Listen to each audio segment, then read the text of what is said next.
Jerry Seinfeld's new movie Unfrosted is now streaming on Netflix, and it'll have you saying, "What's the deal with this movie?" No, I mean seriously, what is the deal with this movie?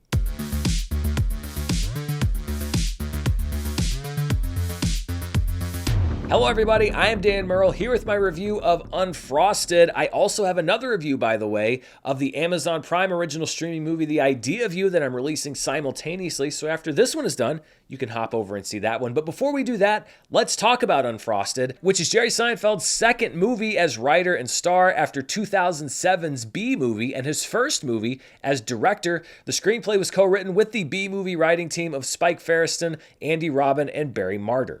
I guess Unfrosted, which is a fake origin story for Pop-Tarts, is supposed to be a send-up of the modern trend toward doing the product movie, movies like Air and Tetris and Flamin' Hot. But it's really just a shell for a lot of jokes about 1960s cereal mascots and pop culture figures. So if you're in the market for a movie that has a lot of Jack LaLanne jokes, I mean so many Jack LaLanne jokes, probably all the Jack LaLanne jokes that have been made in cinema you could combine and still not have the number of Jack LaLanne jokes, well then this is going to be the movie for you. If you are looking at the screen saying, "Who's Jack LaLanne?" well, Unfrosted might be a bit of a tough watch. Seinfeld stars as Bob Cabana, the mastermind at cereal company Kellogg's, which is locked in a brutal breakfast war in the summer of 1963 with rival company Post in the cereal town of Battle Creek, Michigan. Jim Gaffigan plays Edsel Kellogg III and Amy Schumer plays Marjorie Post, both of whom are desperate to maintain the cereal empires that they inherited. And some of the only jokes in the movie that actually worked for me are based on the premise of inheriting something versus building something. I also think that there's maybe an unintentional meta level here about coasting on a cultural legacy in favor of breaking actual new ground yourself. Post, with the help of stolen Kellogg's research, is about to launch a shelf-stable toaster pastry, and the movie is about the race to be the first to the shelf. Cabana poaches his old colleague Donna Stanowski from NASA, played by Melissa McCarthy, to help Kellogg's catch up, and her big idea is to build a team of experts to help invent the Pop-Tart that includes Chef Boyardee, the founder of Carvel Ice Cream, and the aforementioned Jack LaLanne. What a relatable team of modern references. The rest of Unfrosted is basically a series of mini sketches that includes a trip to Puerto Rico to corner the market on sugar, a showdown with a cartel of milkmen led by Christian Slater that culminates in Bob being blasted with cow farts, a meeting with JFK played by Bill Burr in the Oval Office, and a recurring storyline where Chef Boyardee and a former Nazi scientist try to wrangle a mutant ravioli filled with sea monkeys.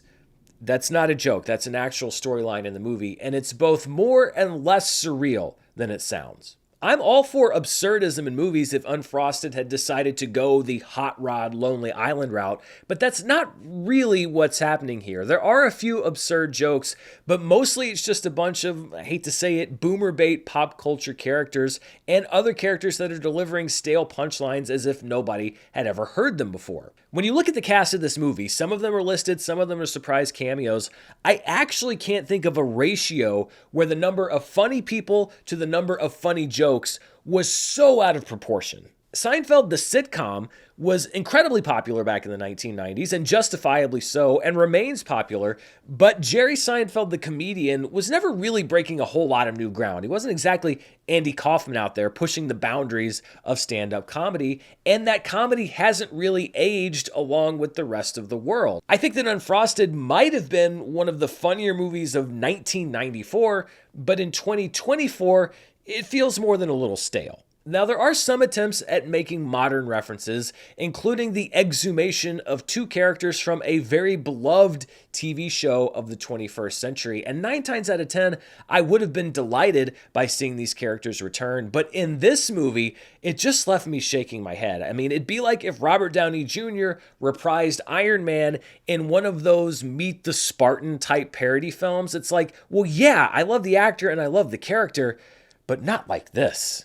Now, there are some genuinely funny parts of the film. I'd honestly have watched a whole movie about the cereal mascot uprising led by Thurl Ravenscroft, the voice of Tony the Tiger, who's played by Hugh Grant, an increasingly entertaining comedy presence. But even that storyline culminates in a very unfunny extended sequence where the cereal mascot raid becomes a metaphor for the January 6th insurrection, with a horned Tony the Tiger leading the mascots into the Kellogg's headquarters to prevent the certification of the new Pop-Tarts by the FDA. And to paraphrase Jerry Seinfeld himself, I wasn't offended as an American, I was offended as a comedian. Most of the bad jokes in Unfrosted, though, are fallbacks to tired comedic tropes. There are numerous examples of naming well-known products, like when Bob tells Stan that the drink she's working on for NASA has a certain tang to it. Get it? Because they would go on to name it Tang. There are also numerous scenes with two children who act and talk like adults, because that's funny, right? They're kids, but they talk like grown-ups. Honestly, the whole enterprise feels like it's guided by a comedian who hasn't had to challenge himself comedically in 30 years. And when you're Jerry Seinfeld with your millions and millions of dollars in the bank and your fleet of cars, why would you need to, I guess?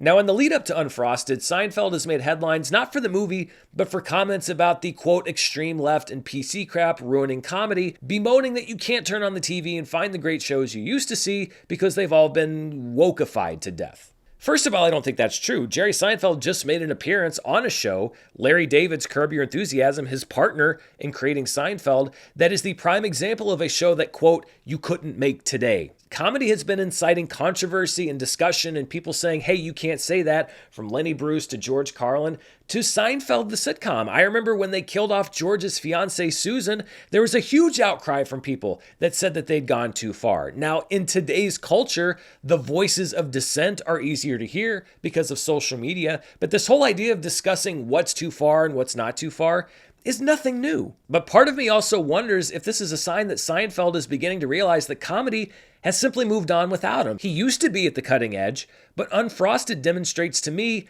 a comic in stasis, making the same jokes about the same things and the same people that he would have made back in the 90s. And instead of acknowledging that he's a bit of a throwback and settling into that niche, a lot of people are fine with that comedy or pushing himself to advance his own comedy. Seinfeld seems to have resigned himself to being angry at everybody else for not standing in place with him. In short, he's kind of become Principal Skinner. Am I so out of touch?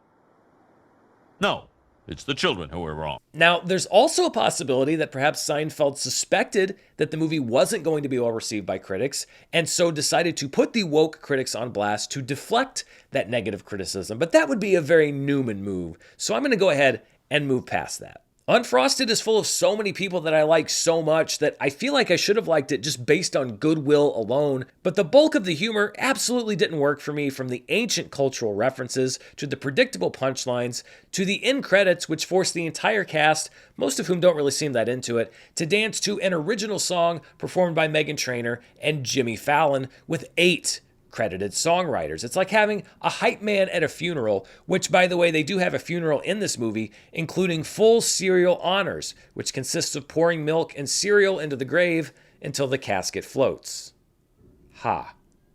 Honestly, the best part of the credits was the 30 seconds that it devoted to the real Marjorie Post and her enduring legacy, which is something that I actually didn't know. And honestly, I'd rather have seen that movie, or really just about any other movie.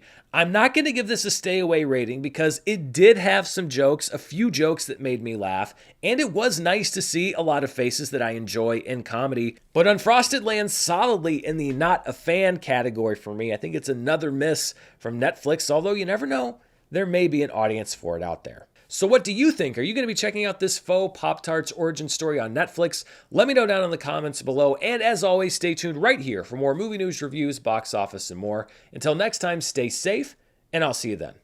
Bye.